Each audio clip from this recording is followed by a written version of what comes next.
नमस्कार साथियों, all India medical students association United से राष्ट्रीय अध्यक्ष भरत बेनीवाला आप सभी को नमस्कार करता हूं।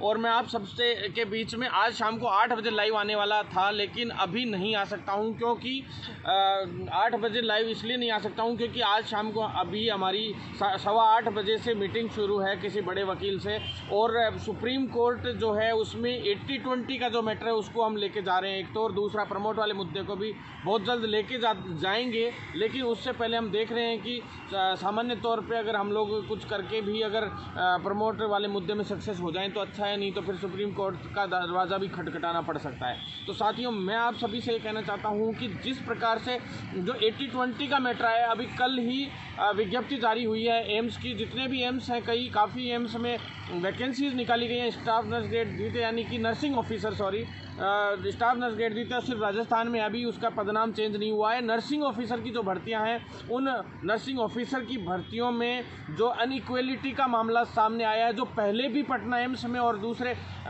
जो वैकेंसी थी उसके अंदर किया गया था पिछली विज्ञप्ति में भी, और वो वैकेंसी भी पूरी हो चुकी है। उस वक्त कई लोगों ने मतलब पैसे उगा के, चंदे उगा के और उन वैकेंसियों में इस मामले को कहा था कि हम कोर्ट में लेके जा रहे हैं। मैंने उन्हें मना किया था क्योंकि एमपी में पहले ही कोर्ट में ये मामला जा चुका था और वो रिजेक्ट भी हो चुका था। उसमें कोई मतलब पूरी तरह से फेल हो गए थे उस मामले में। क्यों हुए थे? क्योंकि गर्ल्स ही केवल नर्सिंग फील्ड केवल गर्ल्स के लिए ही हुआ करती थी। कोई समय पे उसमें सिर्फ गर्ल्स को ही लिया जाता था नौकरियों में, लेकिन उसके कुछ समय बाद मतलब गर्ल्स को सभी जगह जेंट्स को भी मेल नर्स को भी मौका मिलने लगा। उस मौका मिलने के बाद से ही रेगुलरिटी बनी हुई थी, लेकिन अब जो हालात हैं उस हालात के अनुसार वापस से उन्हीं नियमों को फॉलो करते हुए ये लोग जो सामने इन नियमों में संशोधन करते हुए वापस जो एम्स है उन्होंने विज्ञप्ति जारी की है और पूर्व की भांति वापस नियम करने की संभावना में है। मैंने पहले भी कहा था साथियों कि 80-20 ही नहीं, 80-20% का ही रेशो नहीं रहेगा।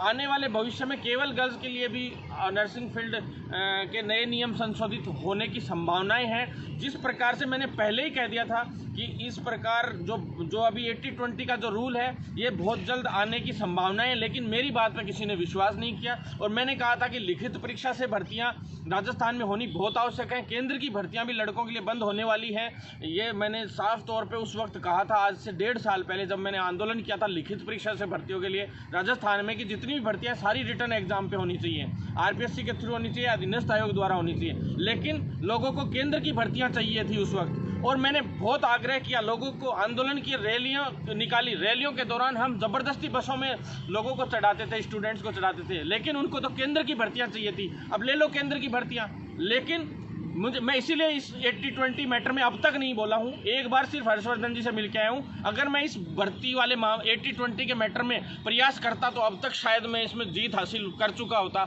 हम लोग सभी जीत चुके होते। लेकिन मैं इसीलिए नहीं, मैं बहुत ज़्यादा नाराज़ था केंद्र की भर्तियों की वजह से। आप लोगों ने मेरा राजस्थान की जो भर्तियाँ थी या अन्य राज्यों की जो स्थानीय भर्तियाँ थी, उन भर्तियों में गड़बड़ियाँ होती रही और आप लोगों ने साथ नहीं दिया, इसलिए मैं बहुत नाराज़ था आप लोगों से। लेकिन अब हमें आवाज़ उठानी होगी। अब सभी साथियों के फ़ोन आ रहे हैं, कुछ लोग बहुत ज़्यादा पीड़ित हैं, बहुत ज़्यादा कि कह रहे हैं कि हमने बहुत पैसे लगा के नर्सिंग किए। पहले तो जो ये नर्सिंग की जो 400 दुकानें चल रही थी ना राजस्थान में, 200 कॉलेज जीएनएम की चल रही थी, 200 बीएससी नर्सिंग की, 400 दुकानें चल रही थी ना, जो फर्जी डिग्रियां दिया जा रही हैं और नए नर्सेज पैदा करते जा रही हैं। पहले तो इन दुकानों के खिलाफ कार्रवाई भी होनी आवश्यक थी, लेकिन आप लोगों ने कभी साथ नहीं दिया। मैंने बहुत मुद्दा उठाया, जब पीपीपी मोड पे पूरे इंडिया की मेडिकल फील्ड को पीपीपी मोड पे दिया जा रहा था, तो अब आप लोगों ने चूं तक नहीं बोला। अकेले हम लड़ते रहे और लाठीचार्ज होते रहे, हमारे मुकदमे दर्ज होते हुए, लेकिन कोई नहीं बोला। साथियों, मैं आप सभी से निवेदन करना चाहता हूं कि आप अपने लीडर को पहचानो, कौन सही है कौन गलत है ये पहचानो। आप लोगों से उन एम्स की भर्तियों में या किसी भी भर्ती में आप लोगों से कोर्ट के नाम पे लोग चंदा इकट्ठा कर लेते हैं। आज तक हमने 1 रुपया आप लोगों से चंदे का लिया हो किसी भी भर्ती में के आंदोलन में या किसी भी रैलियों में लाखों रुपए खर्च हो जाते हैं, लेकिन हमने किसी से कुछ नहीं लिया। लेकिन साथियों, फिर भी आप लोग हमें नेगेटिव कमेंट करने के लिए ज़रूर प्रयासरत हो जाते हो, कह देते हो कि कुछ नहीं हो रहा। कमेंट हर कोई कर देता है साथियों, नेगेटिव कमेंट करने में कुछ नहीं जाता, हाथ पे हाथ धर के घर पे बैठे रहते हैं और फेसबुक पे 2 मिनट में कमेंट टेक देते हैं। लेकिन साथियों, इस प्रकार से इस फील्ड का भला नहीं होने वाला है। मैं चिकित्सा विभाग को बर्बाद नहीं होने दूंगा। पीपीपी मोड पे पूरे इंडिया के मेडिकल फील्ड को दिया जा रहा था। जब हमारा लाठीचार्ज हुआ, जहां से लेके दिल्ली तक गूंज गई, पूरे भारत के इतिहास में सबसे बड़ा लाठीचार्ज हुआ। उसके बाद हम लोगों ने जीत हासिल करी और हम लोगों को इस तरह से मुकदमे खाने पे मजबूर मत करो। आप लोग एकजुट रहो। लेकिन जो ये कुछ लोग आ जाते हैं, चंद लोग चंदे उगा के आप लोगों से, और 2 मिनट में कोर्टों में रिट लगाने के नाम पे ये वो, और होता कुछ नहीं है। बता दो कौन सी रिट में क्या हुआ। एक तो कहता है कि जीएनएम बचाएंगे, हम फलाना बचाएंगे, कोई जोधपुर से। अब जीएनएम बचा ली क्या आप लोगों ने? कितनी जीएनएम बचा ली भाई? जीएनएम का तो कोर्स ही बंद कर दिया। अब कहाँ गई बचाओ जो ये संघर्ष समितियां हैं जो है जीएनएम बचाने वाली है, वो अलग है। साथियों, मैं आपसे ये नहीं कहना चाहता हूँ, मैं किसी का विरोधी नहीं हूँ। उन व्यक्तियों को भी हमने साथ में लिया था, हर रैली में साथ में लिया था। पिछली बार अकेले आते थे वो लोग, 2 लोगों को भी साथ लेके नहीं आया करते थे। और किसी के खिलाफ पोस्ट डालनी हो, उनसे डलवा लो 2 मिनट में। और किसी दिन मैं उनका इलाज बिठाऊंगा ना, वो किस तरह से कहाँ सरकारी नौकरियों में लगे हुए, हमें सब ध्यान है। मतलब इस प्रकार से आप हम लड़ रहे हैं तो हमारे बीच में टांग मत अड़ाइए, नहीं तो टांग तोड़ने में सेकंड 2 लगाएंगे हम। साथियों, मैं कहना चाहता हूं आप लोगों से कि जिस तरह से 80-20 का इशू बना हुआ है, उस इशू को हमें सोल्व करना है। अगर हम लोग इसी तरह से आपसी राजनीतियां करते रहे तो मेरे हिसाब से ये चीज़ें सोल्व नहीं हो पाएंगी और ये सरकारें फूट डालो राज करो की नीति अपनाती रहेंगी। जैसे एमसीआई ने प्रमोट वाले मामले में अलग से गाइडलाइन जारी करी, क्या ज़रूरत थी भाई? जब Indian nursing council, pharmacy council ने और जो अलग से जितनी भी पैरामेडिकल काउंसिल और इन सभी से जो काउंसिल से जो ऑर्डर जारी हो रहे हैं, तो उनसे सभी काउंसिल्स को अलग अलग ऑर्डर जारी करने की कहाँ ज़रूरत आ गई? आप बताइए। एक मेडिकल फील्ड, एक चिकित्सा विभाग में सभी कोर्सेज में समानता का अधिकार देते हुए और सभी छात्रों के साथ समान बर्ताव करना चाहिए था। ये किस प्रकार का बर्ताव है?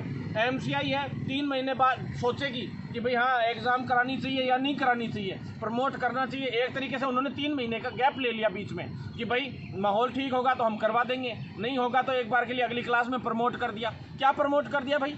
आप एक बात बताइए, 2 क्लासेज एक साथ में पढ़ सकते हैं? एक क्लासेज के तो एग्ज़ाम है और आप उससे अगली क्लास पढ़ा रहे हो। कोई पढ़ सकता है ऐसे? कभी नहीं हो सकता ऐसा। लेकिन उनको क्या मतलब है? उन लोगों को कोई मतलब नहीं है। उन लोगों को ऑर्डर जारी करने में 2 सेकंड लगते हैं, 2 सेकंड। एग्ज़ाम आप लोग करा नहीं पा रहे हो, उसकी तैयारी करेगा बच्चा या अगली क्लास की ऑनलाइन स्टडी करेगा? किस तरह से आप लोग इसको संभव मान रहे हैं? एक क्लास तो बच्चों से पास नहीं हो पाती। एनएफिजियो, बायोकेमिस्ट्री, रोज़ हर एक में बैक लगती है। फर्स्ट ईयर में स्टार्टिंग में बैक लग जाती है बच्चों के। हालत ये है। तो मतलब आप सेकेंड ईयर की उसमें पढ़ाई करवाना चाहते हैं? ये चीज़ें पॉसिबल नहीं होती हैं। एमसीआई में हम लोग वापस कूच करेंगे बहुत जल्द। साथियों, आप लोग प्रमोट वाले जितने भी साथी हैं तैयार रहें। हम लोग मजबूती से आप लोगों की लड़ाई लड़ेंगे। एमबीबीएस और आयुर्वेद और डेंटल ये अलग नहीं है सभी फील्डों से।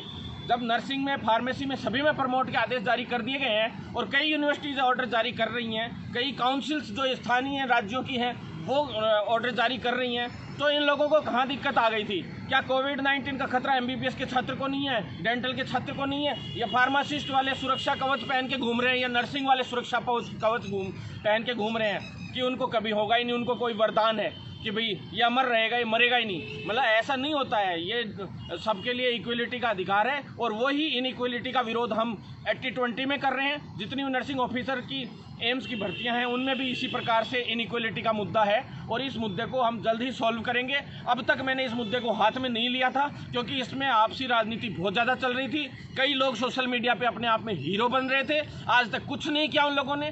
ट्विटर अभियान ज़रूर चला लेते हैं, ट्विटर अभियान ज़रूर चला लेंगे हमारे भाई लोग घर पे बैठ के। लेकिन दिल्ली के मैंने इस 2 महीने में कितने चक्कर लगाए हैं मेरा दिल जानता है। इतना स्ट्रगल कर रहे हैं उसके बावजूद कोई नेगेटिव कमेंट करने का प्रयास करता है, बहुत गुस्सा आता है और हम उनका एड्रेस ढूंढ के उनका इलाज करेंगे। फिर साथियों, कोई नेगेटिव कमेंट नहीं करेगा, सब एकजुट होकर चलेंगे।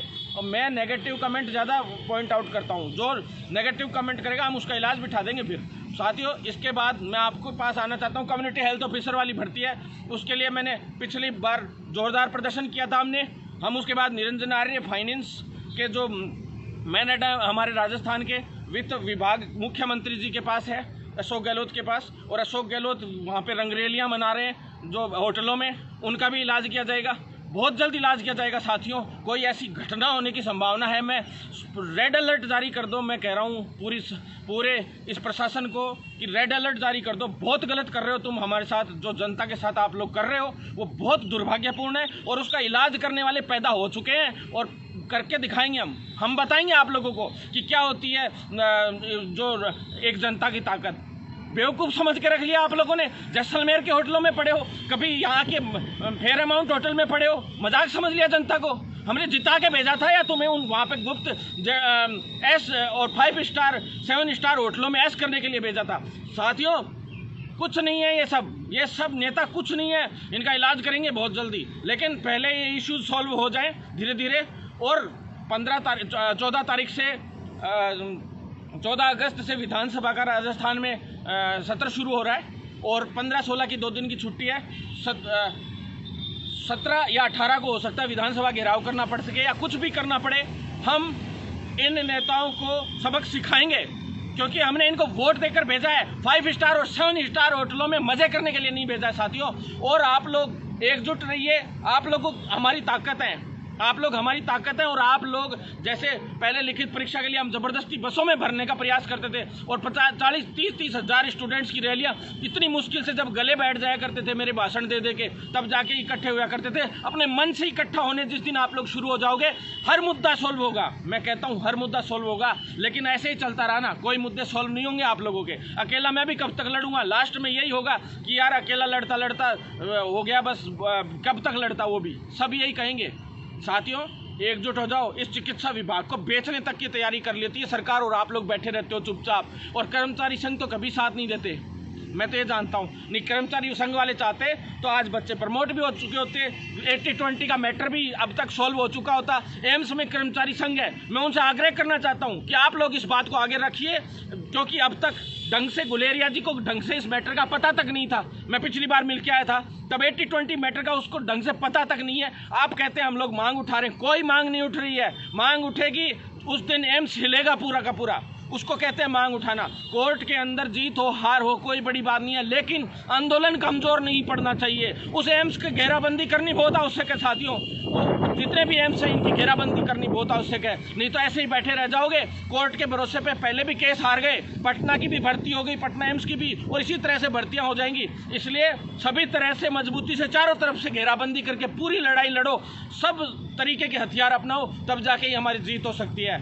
इसलिए मैं साथियों आपसे कहना चाहता हूँ, एक डेंटल के साथियों के लिए भी 480 जो भर्तियां हैं नई, उनके पद सृजित हो गए थे, लेकिन अभी तक फाइनेंस डिपार्टमेंट में फाइल अटकी हुई है। वो भी जल्द से जल्द हम निकलवाएंगे डेंटल के साथियों के लिए, उनके लिए भी रोजगार की व्यवस्था करवाएंगे, क्योंकि काफ़ी समय से उनकी भी मांग आ रही है कि डेंटल की भर्तियों के लिए भी आप लोग कुछ कीजिए। तो मैं साथियों आपसे कहना चाहता हूँ कि ये सब भर्तियाँ हो जाती है, सिर्फ डेंटल में ही भर्ती नहीं हुई। और एक आयुर्वेद के साथियों के लिए 538 के करीब भर्तियों की फाइल अभी है फाइनेंस डिपार्टमेंट में, उसको भी हम रिटर्न एग्जाम से आरपीएससी के थ्रू, चाहे बोनस अंक मिले उसमें कोई दिक्कत नहीं, लेकिन आरपीएससी के थ्रू निकलवाएंगे। आयुर्वेद वाले साथियों के लिए तो सीएचओ की भर्ती भी आ रही है। तो साथियों आप लोग तैयार रहें, एमओ की भर्ती की बहुत जल्द अभी ज्वाइनिंग मिलेगी, टेंशन मत लो।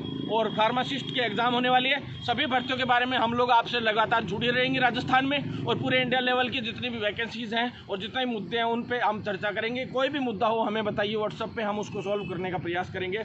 धन्यवाद साथियों। आपका साथी भरत बेनीवाल बहुत जल्दी आपको बताएगा कि 80-20 और प्रमोट के मैटर में आगे क्या करना है। अभी देख रहे हैं कि भाई अभी जल्दबाजी में आप लोग से है ना, अभी शुरुआत में ही लोग पैसे उगाने की, चंदा उगाने की कोशिश करेंगे। ये कहेंगे कि हम रिट लगाने जा रहे हैं कल ही। इतने दिन कहाँ मर गए थे जब पटना एम्स में 80-20 का मैटर हुआ था? इतने दिन कहाँ थे तुम लोग? मैं आपसे पूछना चाहता हूँ कि इतने दिन कहाँ चले गए थे सभी लोग?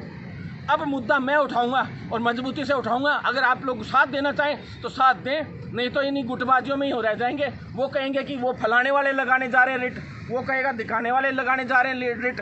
रिट लगानी है एक जगह लगा लो, वकील है आप लोग सभी। मैं आप सबसे ये वीडियो इसलिए डाल रहा हूँ कि आप सभी लोग वकीलों के नाम बताइए सुप्रीम कोर्ट के, जो बढ़िया वकील लगेगा। मैं मेरी तरफ से कोई वकील नहीं देने वाला हूँ। मैं ये कहना चाहता हूँ आप लोगों को कि आप लोग बताइए वकील, किस वकील को करना है, फिर हम उस वकील से बात करेंगे। वो वकील हमें अगर कन्विंस कर पाया कि इस केस में जीत दिला के रहूँगा तो हम लोग उसको केस देंगे, अन्यथा केस हर किसी वकील को हम नहीं देंगे। क्योंकि ये मैटर ऐसा है कि इसमें पहले से ही पूरा पॉजिटिव मतलब 80-20 के मैटर में पॉजिटिव नहीं आया है, फेल हो चुका है मामला पहले भी कोर्ट में, हाई कोर्ट में भी। तो सुप्रीम कोर्ट में जाएंगे तो सोच समझ के जाएंगे, क्योंकि एक बार सुप्रीम कोर्ट में फैसला हो गया तो वो फाइनल डिसीजन होगा, उसके बाद सरकार भी उसमें कुछ नहीं कर सकती है। ध्यान रख लेना ये चीज़ आप लोग। तो इसलिए आपसे निवेदन करना चाहता हूं कि ये नहीं है हर कोई छोटा मोटा मामला कि चला गया कल ही जाके सुप्रीम कोर्ट में केस लगा दिया। सुप्रीम कोर्ट में वकील पैसे कितने लेते हैं पता है ना आप लोगों को। साथियों, मैं भी अब तक केस लगा चुका होता। मेरी लो होने वाली है, मेरी फाइनल ईयर अभी होनी थी, लेकिन अभी ये यूनिवर्सिटीज़ का नया जो फाइनल ईयर में अभी प्रमोट कर नहीं रहे, तो फाइनल ईयर का मैं मेडिकल के बाद लॉ में एडमिशन लिया था, इसीलिए लिया था कि मैं आप लोगों के लिए ऐसे आंदोलनों में लड़ाई तो लड़ी सकूँ, साथ में लीगल लड़ाई भी लड़ सकूँ, लीगल तौर पे भी आप लोगों के लिए लड़ सकूं। तो साथियों, आप लोगों से निवेदन है कि जो ये आप लोग कर रहे हैं जो 80-20 के मैटर में, कोई कह रहा है मैं कल जा रहा हूं दिल्ली, कोई कह रहा है 10 तारीख को चलते हैं। साथियों, ऐसे नहीं होता है, सब एकजुट होकर चलो, सब एक जगह काम होके करो तो फायदा मिलेगा, नहीं तो ये हमेशा ऐसे ही बर्बाद होते रहेंगे। और राजस्थान में तो लिखित परीक्षा से मेरिट से भर्ती करवाई दी और 80-20 से ये पहले हो ही गई, अब और भी हो जाएंगी। 80-20 का मैटर अब की बार मैं हाथ में ले रहा हूँ, मजबूती से लड़ना चाहता हूँ। अगर आप लोग साथ देना चाहो तो ही साथ देना। अपने अपने वकीलों के नाम बताइए, सुप्रीम कोर्ट के जो वकील हैं मजबूत, उन वकीलों के नाम बताइए। हम लोग सभी बैठ के मीटिंग करके उस पर एक फैसला लेंगे कि कौन मजबूत वकील है। फिर उसके लिए जो पैसे वैसे देने का है तो मैं अपने हाथ में कुछ नहीं रखूँगा, जो वकील बताएगा, जो लोग आप लोग करना चाहो बैठ के कंसल्ट कर लेंगे। सभी जने थोड़े बहुत जो भी आप लोग पैसे उगाओ, आप लोग उगा के उस वकील को दे दो, मेरे को उससे कोई लेना देना नहीं है। मैं इतना जानता हूँ कि उस वकील का काम, वकील से काम कैसे करवाना है, उसको क्या क्या लॉजिक्स देने हैं, उसको क्या क्या हम लोग तार्किक वो दे सकते हैं जिनकी वजह से इस केस में मदद मिल सके, हमें मजबूती से हम लड़ाई लड़ सकें। साथियों, धन्यवाद आप लोगों ने इस वीडियो को देखा। ज़्यादा से ज़्यादा लोग ट्विटर पे, यूट्यूब पे भरत बेनीवाल और Facebook page Bharat Beniwal like करें, यूट्यूब पे सब्सक्राइब करें और ट्विटर पे फॉलो करें भरत बेनीवाल, ताकि ज़्यादा से ज़्यादा हम और मजबूत हो सकें और इस लड़ाई को और मजबूत कर सकें। आप लोग ये स्टार्स केयर इनके वीडियोज़ तो खूब शेयर कर देते हो, जो आप लोगों के कभी कोई काम नहीं आते, लेकिन हमारे वीडियोज़ इसलिए शेयर नहीं करते हो कि कई लोगों को तो मन में जलन रहती है कि ये क्यों कर रहा है। अरे भैया, हम तो ऐसे ही करते रहेंगे, आज नहीं तो कल। और रही बात हाईलाइट की, तो आज से 6-7 साल तो मुझे लड़ाई लड़ते हो गए, 8 साल से मैं खूब पहले से ही बहुत हाईलाइट हूँ। 1-2 लोग यूँ कमेंट कर रहे थे, बोले आप लोग हाईलाइट होने के लिए भी करते हो। अरे भैया, हाईलाइट तो हम पहले से ही बहुत हैं, हमने तो मोदी के छक्के छुड़ा दिए थे, हम तो बहुत हाईलाइट हैं, हमें करने की ज़रूरत नहीं है। हम अपने आप ही हाईलाइट हो जाते हैं जब हम काम करते हैं आप लोगों के लिए। ठीक है साथियों, धन्यवाद।